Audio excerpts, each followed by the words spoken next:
कुळाची पुण्याई बहिणा। रवींद्र वस्त्रनिकेतन घेऊन आले लाडकी बहीण रक्षाबंधन सेल। महाराष्ट्र हादरवून टाकणाऱ्या भन्नाट ऑफर्स 4 ते 17 ऑगस्ट। 600 रुपयांची तक्षशिला पैठणी फक्त 216 रुपयात। क्रंची इन्स्टा ट्रेंड साडी फक्त 441 मध्ये। डोला सिल्क साडी फक्त 396 मध्ये। कल्याणी सिल्क साडी फक्त 693 मध्ये। विशाल साडी 749 मध्ये। लेडीज ट्रेंडिंग कॉर्ड सेट फक्त 296 रुपयात। 3 पीस ड्रेस फक्त 396 मध्ये।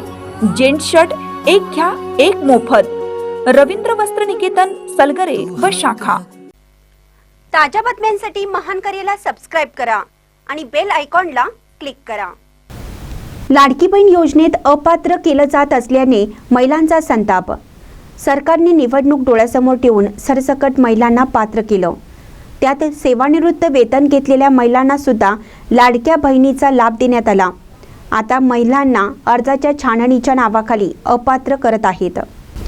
ज्या अपात्र महिला आहे त्यांच्याकडून पैसे परत घेऊ आणि पैसे परत नाही दिले तर त्यांच्यावर कारवाई करू असं सांगत आहेत। निवडणुकीपूर्वी त्यांना सर्व लाडक्या बहिणी वाटत होत्या आणि आता काय आम्ही लाडक्या नाहीत का?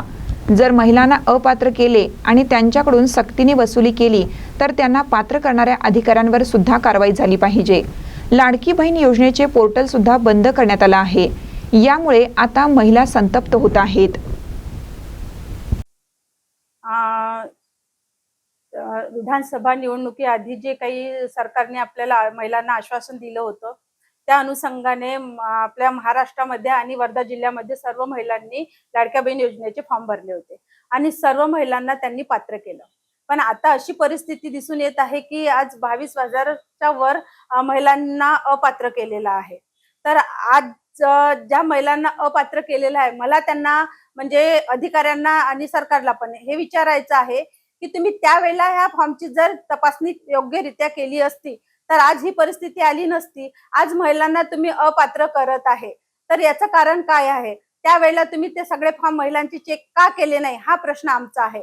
त्यानंतर काही 14,000च्या वरती जे काही पुरुषांचं लाडकी बहीण योजनेमध्ये फॉर्म भरल्याचं जे काही माहिती मिळालेली आहे तर त्या पुरुषांनी जरी आपलं नाव जरी महिलांचं चुकीचं टाकलं असेल पण त्यांना आधार कार्ड लावलं गेलं आहे, बँक पासबुकची झेरॉक्स लावलेली गेली आहे। मग याची तपासणी कोणी करायची?